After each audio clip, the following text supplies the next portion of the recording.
por conectarse, gracias por seguir fieles estudiando la palabra. Yo creo que no hay mejor tiempo invertido. Y bueno, ¿qué les parece si hacemos juntas una oración? Que Dios sea quien este día nos enseñe, nos imparta el conocimiento de lo que Él quiere que nosotros comprendamos para nuestro crecimiento. Vamos a orar, por favor.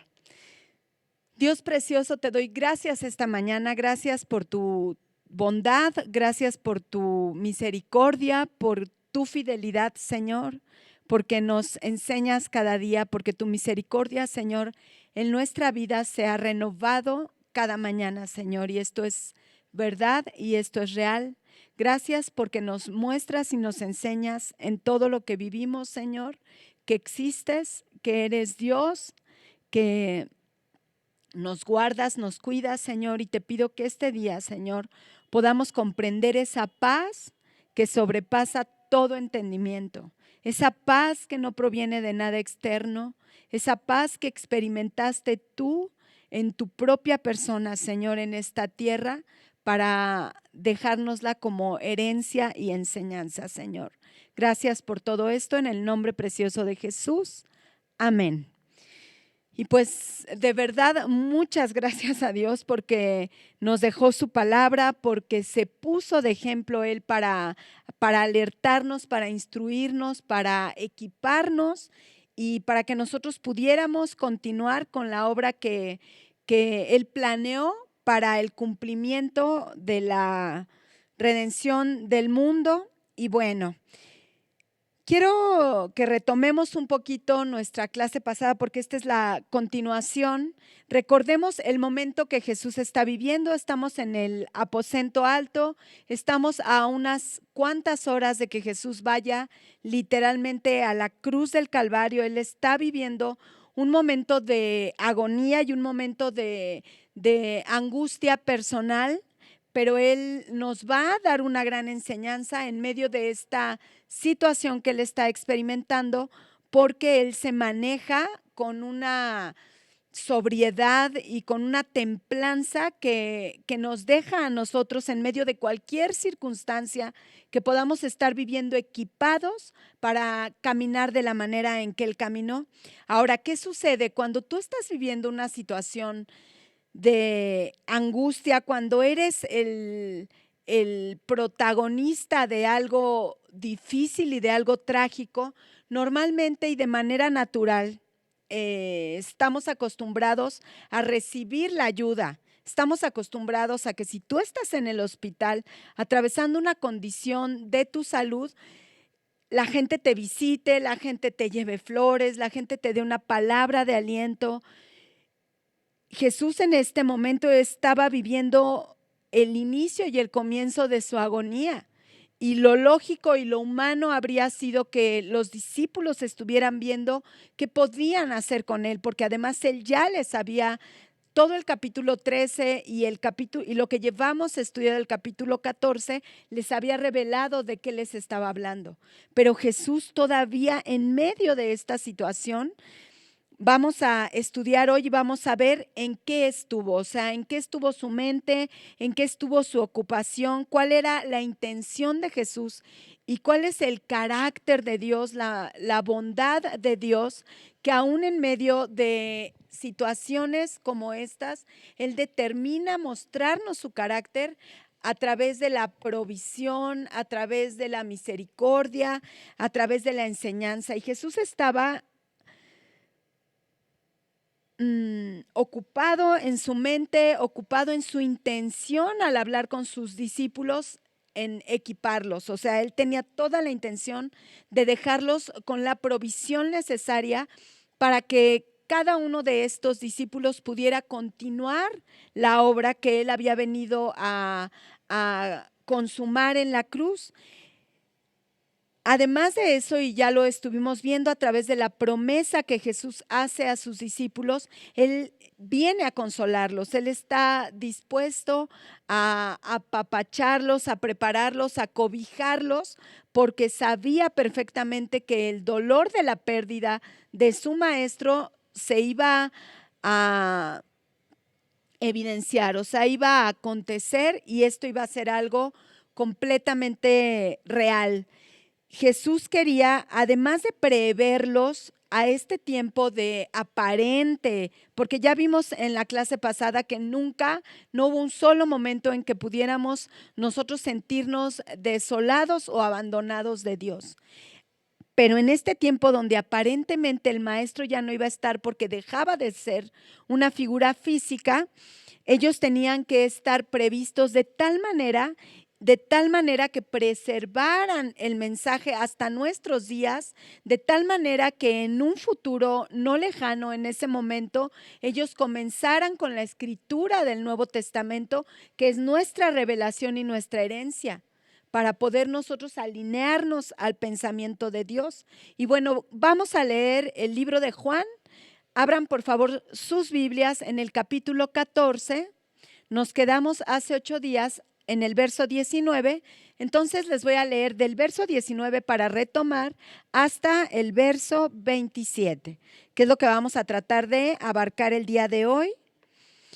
Acompáñenme por favor en esta lectura, verso 19, y dice así: Todavía un poco y el mundo no me verá más, pero vosotros me veréis, porque yo vivo, vosotros también viviréis. En aquel día vosotros conoceréis que yo estoy en mi Padre y vosotros en mí, y yo en vosotros.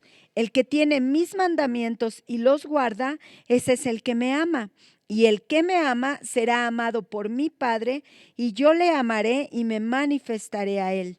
Le dijo Judas, no el Iscariote: Señor, ¿cómo es que te manifestarás a nosotros y no al mundo?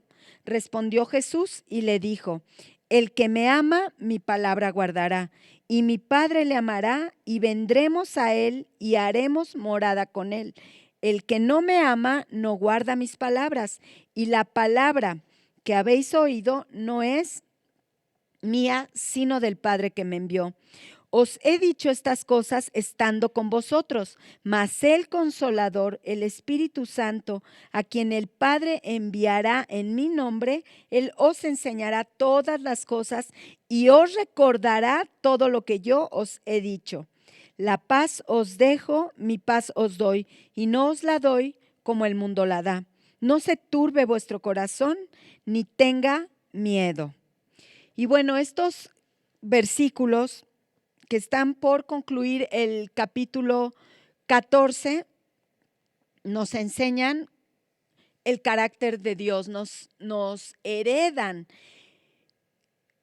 de manera ejemplar, de manera práctica, la forma en que el pensamiento de Dios se conduce, la forma en que en la práctica el Señor se conduce y se conducía desde su tiempo y desde su ministerio aquí en la tierra con sus discípulos. Recuerdan, mira, cuando yo hablo de la paz de Dios, de la paz que Jesús estaba por enseñar y por legar a sus discípulos, siempre tengo en mi memoria el pasaje en la Escritura donde Jesús iba en la barca con sus discípulos y empieza una tormenta tal que la barca se empezaba a inundar.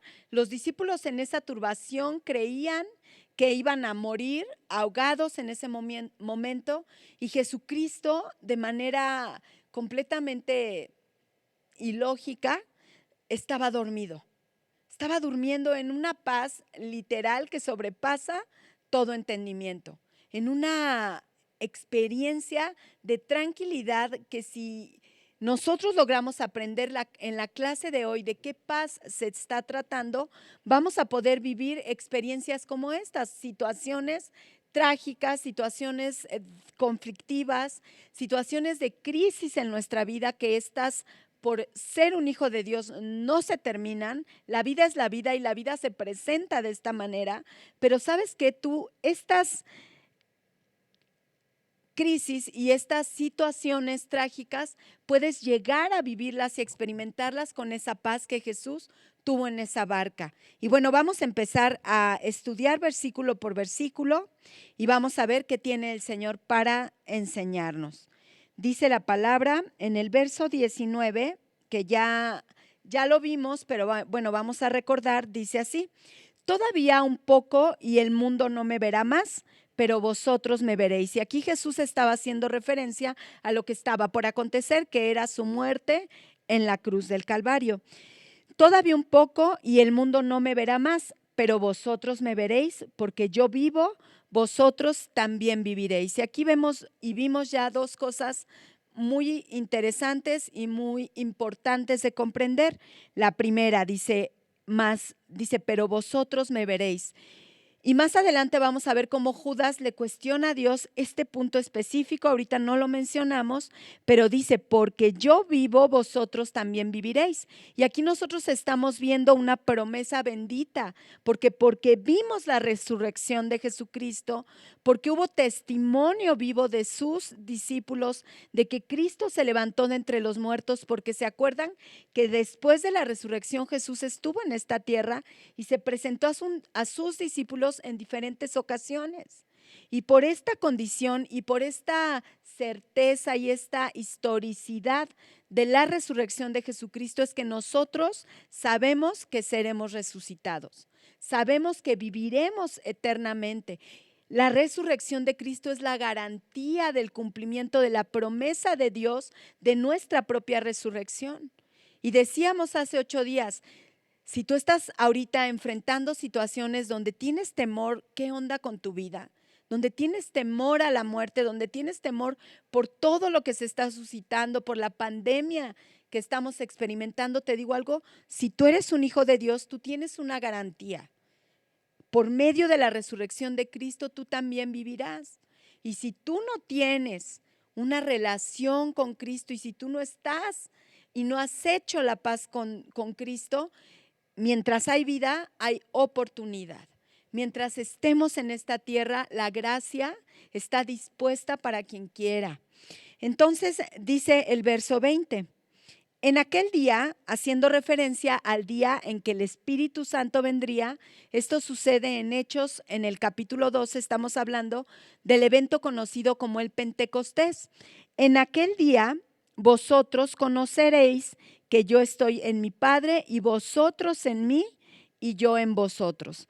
Cuando el Señor utiliza la palabra conoceréis, está hablando de instrucción. Él nos va a enseñar aquel día.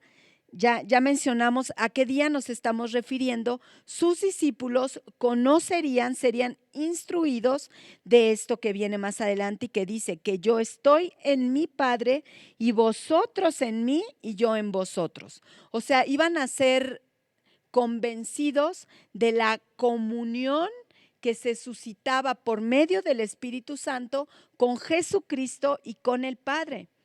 Ya estudiamos la clase pasada, es otro, el Espíritu Santo, pero de la misma especie. Entonces, esta comunión es literalmente estar de acuerdo, un mismo pensamiento con Dios. Y esto era lo que los discípulos conocerían aquel día en que el Espíritu Santo descendería para quedarse. Ya lo estudiamos con anterioridad. Estamos hablando de coinonía y quiero ponerte un ejemplo de a qué se refiere esta palabra específicamente. Es un ejemplo que me dieron y que me ayudó a comprender muy bien de qué se trata. Cuando tú tienes un líquido, cualquier tipo de líquido, y le viertes un hielo un hielo, el tiempo pasa de relación entre estos dos elementos, el líquido y el hielo, y llega un momento en que ninguno de los dos se queda en la misma condición en la que estaba. El líquido adquiere otra temperatura, adquiere una pregnancia con el hielo y el hielo le establece estos cambios al líquido. Exactamente lo mismo es lo que estaba por revelar por medio del Espíritu Santo el Señor a sus discípulos en una comunión, en una coinonía con el Padre y con el Hijo. Entonces, aquí estamos entendiendo que estamos literalmente en Cristo, que estamos literalmente delante de Cristo cuando nosotros tenemos una relación de comunión con el Señor por medio del Espíritu Santo. Estamos en Cristo, estamos delante de Él, pero no olvidemos algo que he venido insistiendo y es muy importante. Absolutamente todo el mérito es literalmente la obra de Jesucristo en la cruz del Calvario. Recordemos muy rápidamente Juan capítulo 1 y comienza Juan capítulo 1 diciendo esto y haciendo referencia a la preexistencia de Jesús, a la obra de Cristo en esta tierra y la permanencia de Cristo. Dice el verso 1, en el principio era el verbo y el verbo era con Dios y el verbo era Dios. En él estaba la vida y la vida era la luz de los hombres. Aquella luz verdadera que alumbra a todo hombre venía a este mundo. Y bueno, tendría que citar todo el capítulo 1 para recordar toda esta función de la obra de Cristo que está muy revelada en este capítulo, pero bueno, creo que con esto es suficiente para que entendamos que la obra y el mérito es para Jesús. El verso 21 dice así: el que tiene mis mandamientos y los guarda, de esto ya platicamos hace 8 días, ese es el que me ama. Y el que me ama será amado por mi Padre, y yo le amaré y me manifestaré a él. O sea, aquí el Señor Jesús estaba nuevamente insistiendo en esta correlación que existiría por medio del Espíritu Santo con la persona del Padre y con la persona del Hijo, dejándonos muy clara la Trinidad, dejándonos muy clara la divinidad de cada una de estas personas. Y dice algo maravilloso, dice, y me manifestaré a él. Esta palabra manifestaré es la palabra griega enfanizo, por si gustas anotar, enfanizo con Z, E-M, fanizo, con Z, y quiere decir exhibir en persona. Esto es impresionante porque por medio del Espíritu Santo Jesucristo se manifestaría a sus discípulos. Exhibir en persona de una manera completamente real. Y luego dice, bueno, exhibir en persona o revelar con palabras. Y estaba aquí el Señor también haciendo referencia de la revelación que continuaría escribiéndose a partir del nacimiento de Jesucristo. Estamos recordando en este momento, los discípulos no contaban con la escritura del Nuevo Testamento. Ellos iban a comenzar a escribirla y muchos de los que fueron inspirados por el Espíritu Santo para escribirla, pero la manifestación que Jesús estaba prometiendo era exactamente esta, la manifestación por medio del Espíritu Santo para que le reconozcamos de una manera guiada y de una manera provisional y de una manera sobrenatural, pero también la revelación por medio de las palabras. En el principio era el verbo, la palabra verbo quiere decir palabra. Estamos hablando que a través de la palabra, a través de la escritura, también se manifiesta Jesucristo. Y dice así, les estaba dando la definición de enfanizo, exhibir en persona o revelar con palabras, literalmente dar a entender, manifestar, aparecer, comparecer, presentar. Esto es lo que significa la palabra, por si estás tomando nota. Entonces podemos entender que Jesucristo nunca, aunque murió, resucitó y ascendió, nunca está ausente, ni va a estar ausente. Él va a cumplir lo que prometió y él dijo, yo estaré con vosotros hasta el fin del mundo. Y esto se está cumpliendo por medio de esta promesa del Espíritu Santo. Y dice el verso 22, le dijo Judas, no el Iscariote, Señor, ¿cómo es que te manifestarás a nosotros y no al mundo? Y yo quiero que te imagines un poquito el pensamiento natural de los discípulos. O sea, dice, ¿cómo es que te manifestarás? Y Judas probablemente pensaba en su regreso, en este regreso que él ya les había prometido y profetizado. Pero decía, ¿cómo es que nosotros te vamos a ver y no te va a ver la demás gente? ¿Cómo te manifestarás a nosotros y no al mundo? Pero Jesús estaba hablando del Espíritu Santo. Jesús se manifestaría de una manera espiritual que por supuesto en ese momento sus discípulos no comprendían, no entendían en su totalidad.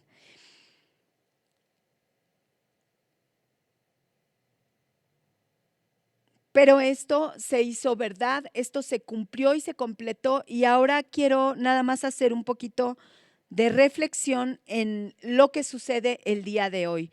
El Pentecostés aconteció, sucedió, el Espíritu Santo descendió.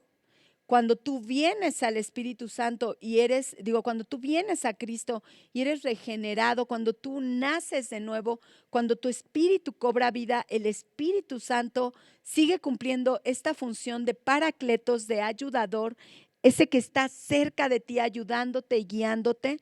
Entonces, el día de hoy, esta promesa se sigue cumpliendo en nuestra propia vida y nosotros le vemos a Él, o sea, nosotros vemos al Hijo por medio del Espíritu Santo. ¿De qué manera? Por medio de la palabra iluminada. ¿Quién inspira la palabra? ¿Quién inspira toda la escritura? Dice, toda la escritura es inspirada por Dios. Y bueno, nosotros le vemos por medio de la palabra iluminada. Acompáñame, por favor, a Primera de Corintios, capítulo 2, te voy a leer verso 9 y verso 10. Dice así: antes bien, como está escrito, cosas que ojo no vio, ni oído oyó, ni han subido en corazón de hombre, son las que Dios ha preparado para los que le aman. Pero Dios nos las reveló a nosotros por el Espíritu, porque el Espíritu todo lo escudriña, aún lo profundo de Dios. Entonces nosotros vemos la obra del Espíritu literalmente por medio de la palabra. Le comprendemos por medio del Espíritu Santo que mora en nosotros, y ya lo vimos hace 8 días. Pero acompáñenme, por favor, a Primera de Juan, capítulo 4.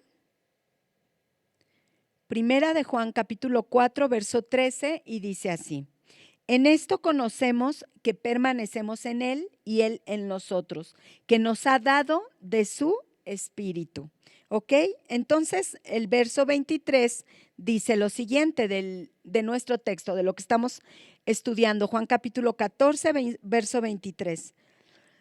Respondió Jesús y le dijo: el que me ama, mi palabra guardará. Esto ya lo estudiamos cuando en el verso 14 hace esta referencia, o 15, y dice: el que me ama, mi palabra guardará, y mi Padre le amará, y vendremos a él y haremos morada con él. ¿De qué manera es que esto se cumple? Por medio del Espíritu Santo, por medio de la tercera persona de la Trinidad. Y esta palabra morada es la palabra griega moné. La palabra griega moné, que quiere decir quedarse, es decir, hacer residencia. Esta palabra moné viene de la raíz meno, que quiere decir literalmente quedarse en un lugar, en un estado o en una relación. Perdurable, permanecer, permanente, perseverar, persistir, posar, quedar, retener, vivir. Y esto es grandioso y es maravilloso, porque tú y yo estamos en una constante, total y plena de convivencia con el Señor, con el Padre, con el Hijo y con el Espíritu Santo, porque por medio del Espíritu Santo es que nosotros estamos en Cristo, es que el Padre está en nosotros. Lo acabamos de platicar. Y bueno, vamos al verso 24 y dice así: el que no me ama no guarda mis palabras, y la palabra que habéis oído no es mía, sino del Padre que me envió.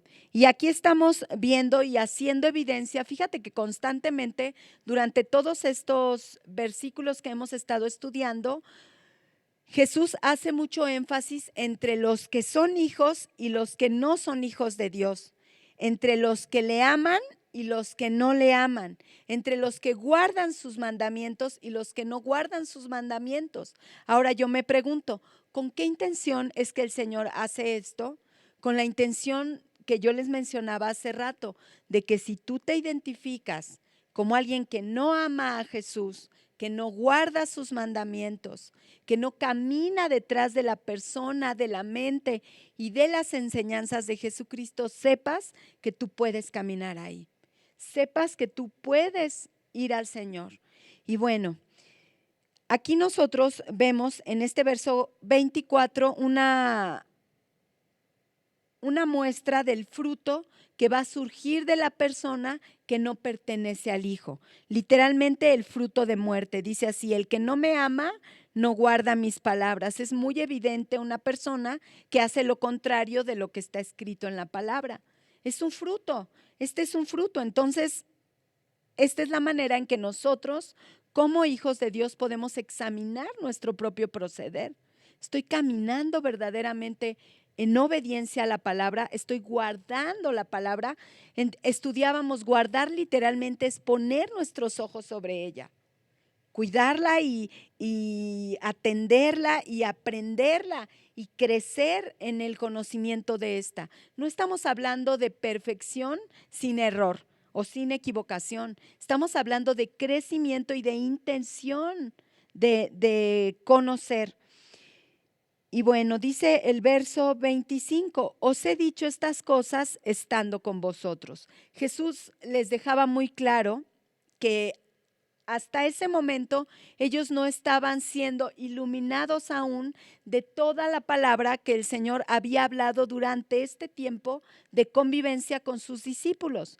También le quedaba claro que hasta ese momento y que no era ese momento en el que ellos iban a comprender esta promesa o estas promesas que el Señor estaba hablándoles con misericordia y con bondad.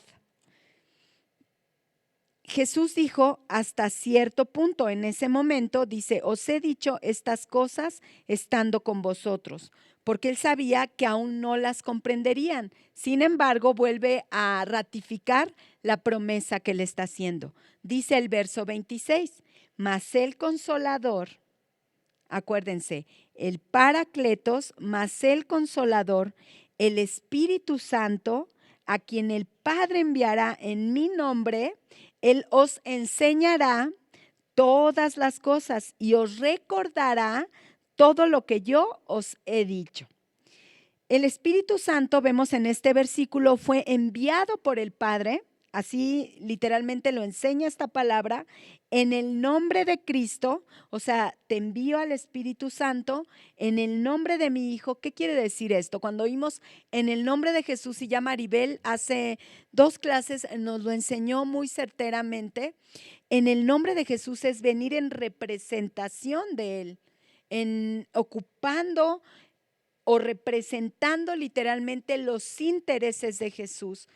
Y eso lo vemos y lo vivimos los que convivimos y alternamos con el Espíritu Santo, porque el Espíritu Santo nunca cumple su ministerio guiándonos hacia su propia persona, sino todo el tiempo la obra del Espíritu Santo en nuestra vida nos guía hacia el Salvador, nos guía y glorifica al Salvador, a Jesucristo. Y bueno, esta palabra dice aquí, mas el Consolador, el Espíritu Santo, a quien el Padre enviará en mi nombre, Él os enseñará. Y esta palabra enseñará, toma nota por favor, es la palabra griega didascos, de donde proviene nuestra palabra didáctico o didáctica. La palabra griega didasco, que se escribe con K, que quiere decir aprender, enseñar, instruir. Pero ¿de qué se trata esta forma o esta promesa de Dios de enseñanza? Viene el Espíritu Santo en representación de Jesucristo, habita y hace su morada, como ya lo vimos, permanente en nosotros y nos va a enseñar y nos va a mostrar de una manera mayor que la que tú en tu capacidad intelectual y en la imagen y semejanza que tú tienes de Dios, de manera autónoma podrías comprender. Ahí la diferencia entre estudiar la palabra, estudiar teología sin y con la guía del Espíritu Santo.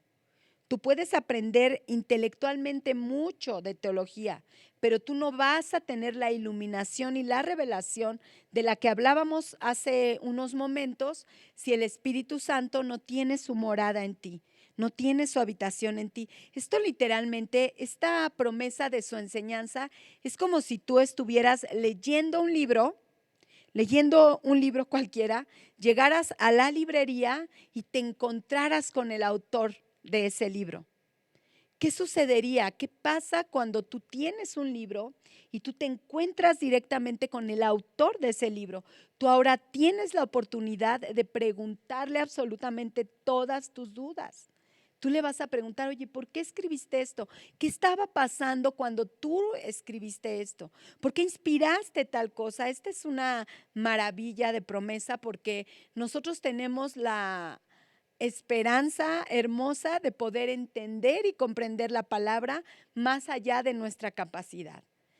Yo muchas veces le pido al Señor, Señor, revélame con palos y bolas, porque yo no entiendo de otra manera, pero me emociona saber que Dios va a hacerlo porque lo prometió, que Dios me va a revelar más allá de lo que yo podría haber podido comprender. En la comunión con el Espíritu Santo llegaremos literalmente a conocer más, llegaremos a entender los misterios, llegaremos a comprender la ciencia que no está revelada para el mundo, sino para los hijos de Dios. Vendrá literalmente a nuestra vida la iluminación de lo revelado. Es como que abres la Biblia y se ilumina y se cobra vida. Dice, es viva y eficaz, más cortante que toda espada de dos filos, que penetra hasta partir las coyunturas de los huesos. Esto solamente puede suceder por medio de la obra del Espíritu Santo en nuestra vida. Esto es algo auténtico, pero sobrenatural. Es algo, estamos hablando de promesas de Dios, de influencias divinas en nuestro corazón. Dice el verso 27, y viene el Señor, con esto vamos a terminar, viene el Señor aquí a dejarnos y a heredarnos, además de la promesa del Espíritu y de la obra que va a hacer en nuestra vida por medio del Espíritu, a hablarnos de algo que no vamos a poder comprender a menos que lo experimentemos. Y dice el verso 27, la paz os dejo, mi paz os doy. Yo no os la doy como el mundo la da. Y vuelve a ser este comparativo antagónico para que podamos nosotros ver manifiesta la gracia de Dios, para que podamos nosotros enfrentarnos a su bondad y a sus atributos. Y dice, la paz os dejo, mi paz os doy. Yo no os la doy como el mundo la da. No se turbe vuestro corazón ni tenga miedo. Una paz que viene, ya lo vimos en el verso anterior, ¿de qué? De la enseñanza, que viene de la impartición de la enseñanza por medio de la obra del Espíritu Santo en nuestra vida. Entonces, ¿qué podemos aprender de esto como punto de partida? El conocimiento de la palabra y del pensamiento de Dios va a traer a nuestra vida paz. Tú no puedes caminar autónomamente, aun teniendo al Espíritu Santo, sin conocer la palabra, sin estudiar la palabra y estar libre de turbación o libre de ansiedad o libre de angustia. El paso número uno de verdad para vencer todo este tipo de emociones que son humanas, que nosotros, hijos de Dios, por supuesto que experimentamos, pero que podemos nosotros vivirlas y enfrentarlas de una manera diferente. El primer paso que tú tienes que dar para hacerle frente a la turbación, a la ansiedad, a la angustia, es ir a la palabra de Dios. Llevar cautivos tus pensamientos a la palabra de Dios, al conocimiento de la palabra, al conocimiento de quién es Cristo Jesús. Y dice aquí, no como el mundo la da. Entonces, esto nos deja saber que hay otro tipo de paz, la paz de Dios y la paz que otorga el mundo. La paz que otorga el mundo es una paz, punto número 1, temporal. Es una paz que proviene de eventos externos. Entonces, si este evento externo que te produce paz, como un buen trabajo y un buen salario, o como unas buenas vacaciones frente a la playa, con todo incluido. Son momentos de paz, por supuesto, son momentos muy disfrutables, pero son temporales, porque si de repente sucede algo como lo que estamos viviendo en este tiempo, donde muchas personas están perdiendo sus trabajos, donde tomarte unas vacaciones es completamente no permitido, donde reposar en una tranquilidad no es la opción inmediata en este momento, esta paz es temporal, es finita. Entonces, ¿qué viene a la vida del ser humano? La preocupación, la angustia, la agitación, la turbación. Pero la paz de Dios sobrepasa todo entendimiento y esta es una paz diferente. Vamos a escudriñar un poquito de qué se trata esta paz. Punto número 1. Esta paz se puede experimentar en medio de la agonía. Y el ejemplo inmediato que nosotros tenemos en este estudio es Jesucristo mismo.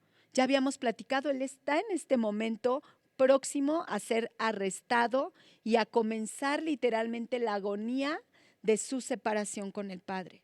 La agonía física que él iba a afrontar y a enfrentar. Sin embargo, Él es el ejemplo, el primer ejemplo de paz que nosotros podemos ver, porque en esta condición es que Él hace mención de esto. Dice, mi paz, la paz os dejo, mi paz os doy. Jesucristo lo estaba diciendo de viva voz en ese momento preciso de su persona. Una paz que viene de la enseñanza directa de nuestro Maestro.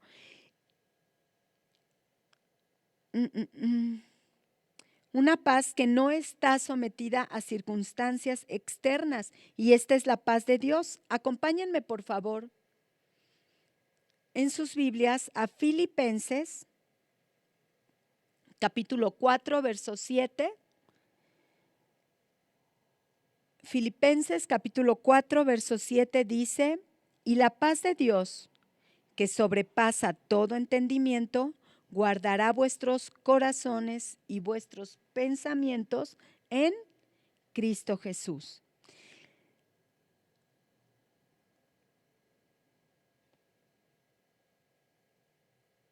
Lo primero que nosotros tenemos que atender ante la promesa de esta paz es que nosotros tenemos que estar en reconciliación y en paz con el Creador, con el otorgador de esta paz. Estar reconciliado con el Señor. Nosotros estamos enfrentando literalmente un llamado a la reconciliación, a hacer la paz con nuestro Creador, a participar de la paz que Él da. Y dice 2 de Corintios, capítulo 5, te voy a leer verso 20 y verso 21. Dice, así que somos embajadores en nombre de Cristo. Aquí imagínate que son los discípulos que ya experimentaron la llegada del Espíritu Santo a sus vidas, que la palabra les está siendo inspirada por medio del Espíritu Santo para escribir una carta a los Corintios. Y dice así la palabra, así que somos embajadores en nombre de Cristo, o sea, representantes de Cristo, como si Dios rogase por medio de nosotros, como si el mismo Señor rogase a través de un discípulo, a través de nosotros, dice así, os rogamos en nombre de Cristo, reconciliaos con Dios. Esta es la palabra que el Señor nos está dando este día. Te ruego por medio de Cristo, como si Dios mismo te estuviera hablando, reconcíliate con Dios. reconcíliate con el Señor y sigue diciendo la palabra, al que no conoció pecado, por nosotros lo hizo pecado, y está hablando de Cristo Jesús, para que nosotros literalmente fuésemos hechos justicia de Dios en él.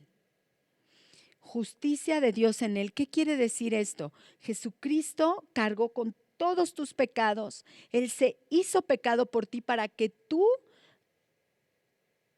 gloriosamente, por medio de la gracia, por medio de algo que no te cuesta absolutamente nada, puedas presentarte ante el Padre en completa justicia, justificado, limpio, libre de pecado.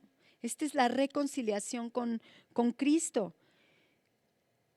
Ahora, Jesucristo nos otorga esta paz. ¿Por qué? ¿Y por qué Jesucristo viene aquí en el capítulo 14 de Juan con sus discípulos diciendo, la paz os doy, mi paz os dejo? ¿Por qué la otorga? Porque Jesús la adquiere en la cruz del Calvario. Acompáñenme por favor a Isaías capítulo 53. Isaías capítulo 53, verso 5 dice literalmente así.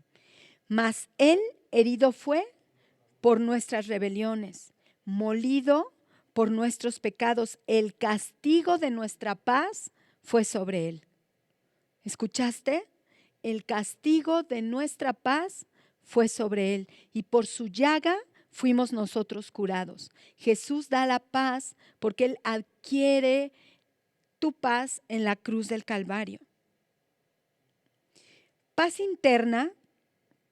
Ya analizamos que no es una paz que viene de algo externo, que no es una paz temporal, que no es una paz que está sometida a las circunstancias de tu propia vida.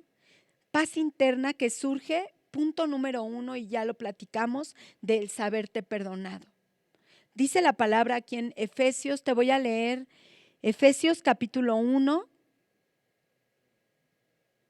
la parte final del verso 6 y el verso 7, y dice así: nos hizo aceptos en el amado, en quien tenemos redención por su sangre, el perdón de pecados según las riquezas de su gracia. La base y el fundamento de la paz que proviene de Dios viene de que tú te sabes perdonado por Dios. Tú te sabes amado por Dios, aceptado por el Señor, según literalmente las riquezas de su gracia. ¿De qué otra manera es que esta paz surge en nosotros? Por medio de la confianza de la eternidad. Cuando tú sabes que esto es eterno y que esto no es temporal, cuando tú sabes que el que te está garantizando esta paz es aquel que resucitó de entre los muertos, tú vas a caminar en una confianza, en una tranquilidad ante la circunstancia que sea que tú experimentes. Acompáñame por favor al primer libro de Juan, primera de Juan, capítulo 5, verso 11 y 12, y dice así: y este es el testimonio que Dios nos ha dado, vida eterna. Y esta vida está en su Hijo. El que tiene al Hijo tiene la vida. Y el que no tiene al Hijo de Dios no tiene la vida. Cuando tú te sabes hijo de Dios y cuando tú comprendes y tienes confianza de la eternidad, tú tienes paz y tranquilidad aún del riesgo de muerte, aún de una crisis matrimonial, aún en medio de una situación familiar, aún ante una pérdida. Tú tienes paz y tú tienes serenidad y tranquilidad porque dice aquí, este es el testimonio que Dios nos ha dado, vida eterna. También esta paz surge porque nosotros tenemos la promesa de parte de Dios de un cuidado integral y completo. Un cuidado de parte de Dios sobre nuestras vidas, estés en lo que estés, integral y completo. Acompáñame por favor al Salmo 121, verso 2 y 4. Este salmo es mi salmo favorito. Te voy a citar verso 2 y 4, del 2 al 4, y dice: mi socorro viene de Jehová, que hizo los cielos y la tierra. No dará tu pie al resbaladero, ni se dormirá el que te guarda. He aquí, no se adormecerá, ni dormirá el que guarda a Israel. Un cuidado integral y completo. El Señor te cuida 24 horas, todos los días de tu vida. No ha habido un solo momento en tu vida en que Dios no esté cumpliendo esta palabra. Ni se dormirá el que te guarda. He aquí, no se adormecerá ni dormirá el que guarda a Israel. Muchas veces nosotros nos vamos a descansar con la esperanza de su misericordia nueva.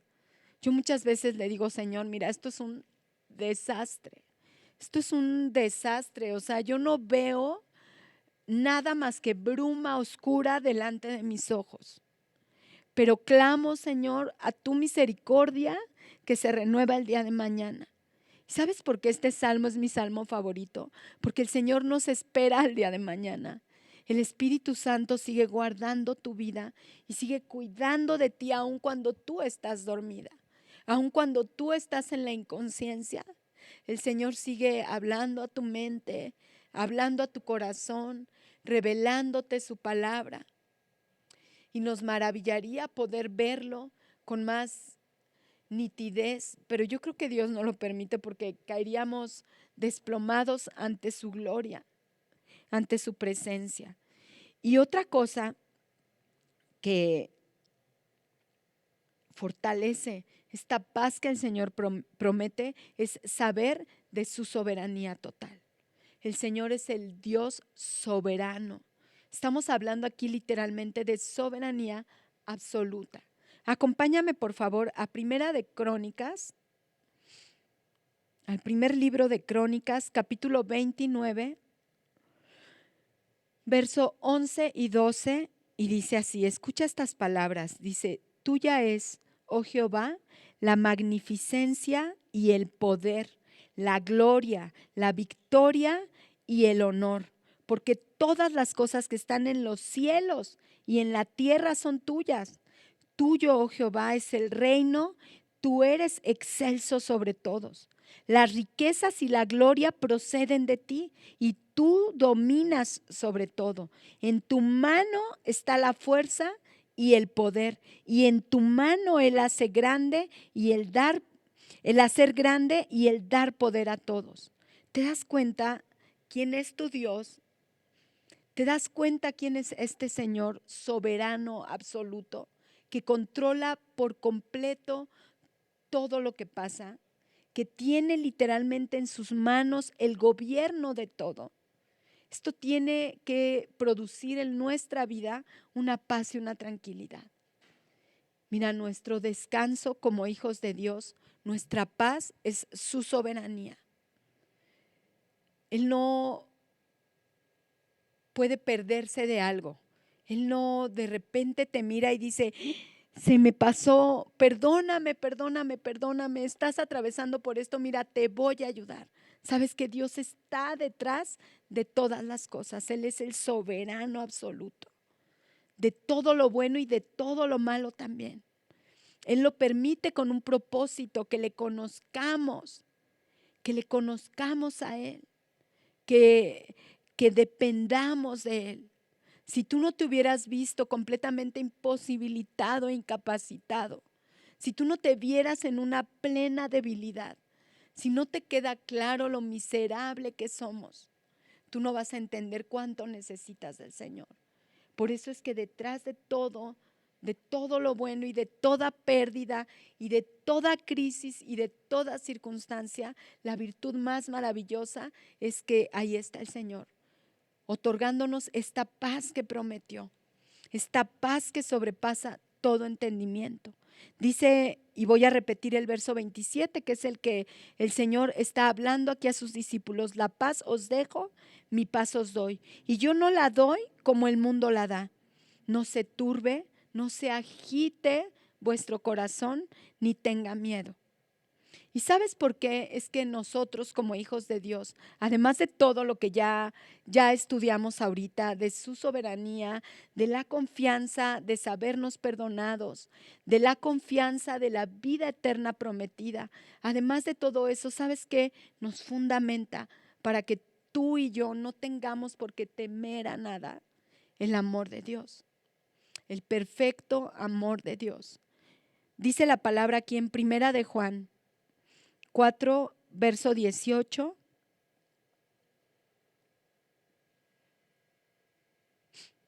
En el amor no hay temor, sino que el perfecto amor echa fuera el temor, porque el temor lleva en sí castigo, de donde el que teme no ha sido perfeccionado en el amor.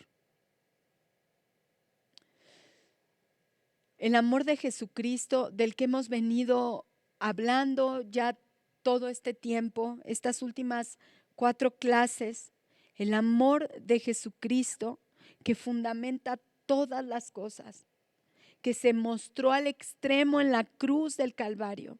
Ese amor extermina por completo el temor. Extermina por completo el temor, porque al saberte tú amado por Dios, te digo algo, tú quedas inmerso en el amor de Dios, sumergido en su amor, y no hay poder humano ni poder espiritual que te pueda apartar del amor de Dios. No hay manera de que esto cambie. Y esto tiene que traer a tu vida, y esto trae a nuestra vida y a nuestro corazón esa paz que sobrepasa todo entendimiento.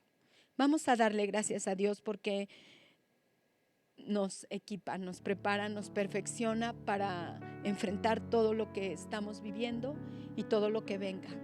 No vamos a estar solos. El Señor no duerme, no descansa, no se adormece el que guarda a sus hijos, a su pueblo. Bendito Padre, te doy gracias, Señor. Muchas gracias, Señor. Te agradezco, Dios. Te agradezco con mi corazón, Señor. Te agradezco desde mi debilidad, desde mi pequeñez, Señor, desde la fragilidad que hay en mí, Señor, para temer, para dudar, para turbarme y para agitarme. Desde allí, Señor, yo te agradezco, porque sé que en ti, Señor, todo esto está cubierto, porque tú fuiste a la cruz, Señor, y tú llevaste, Señor, y tú pagaste el precio, Señor, de mi paz. Gracias por eso. Gracias por tu obra en la cruz. Gracias por ser Dios tan grande y soberano. Gracias por revelarte, Señor, a nuestra vida. Gracias por hacerlo, Señor, a través de tu palabra y también a través de nuestro corazón y de manera tan personal. Gracias, Señor, porque cuando tememos, cuando dudamos aún de nuestra salvación, Señor, tú vienes y obras una palabra y nos revelas y nos hablas con tu amor y tu bondad, y nos recuerdas que somos tus hijos, que a pesar nuestro, que aún siendo enemigos, que aún siendo pecadores, fuiste a esa cruz a morir. Te doy muchas gracias y te ruego, Señor, por todos aquellos que aún han de añadirse, Señor. Por todos aquellos, Padre, que tú escogiste y que han de rendir, Señor, su corazón a ti. Yo te pido, Señor, que tu Espíritu Santo convenza de pecado y que nosotros podamos, Señor, rendirnos, alinear nuestro pensamiento al tuyo, Señor, entregarte nuestra vida. Ayúdanos en este camino, Señor, donde estamos siendo equipados y enseñados, donde estamos siendo completados, Padre, a crecer primeramente en el amor. Primeramente en el amor que permanece para siempre, Señor. Y te doy gracias, Dios, por todo lo que permites, por todas las cosas, Señor, que acontecen a este mundo, porque no son más que señales muy nítidas y muy claras, Señor, de que tú eres el Rey soberano y que tu palabra se está cumpliendo, Señor. Te doy gracias en el nombre precioso de Cristo Jesús. Amén. Muchas gracias. Gracias. Que Dios les bendiga mucho.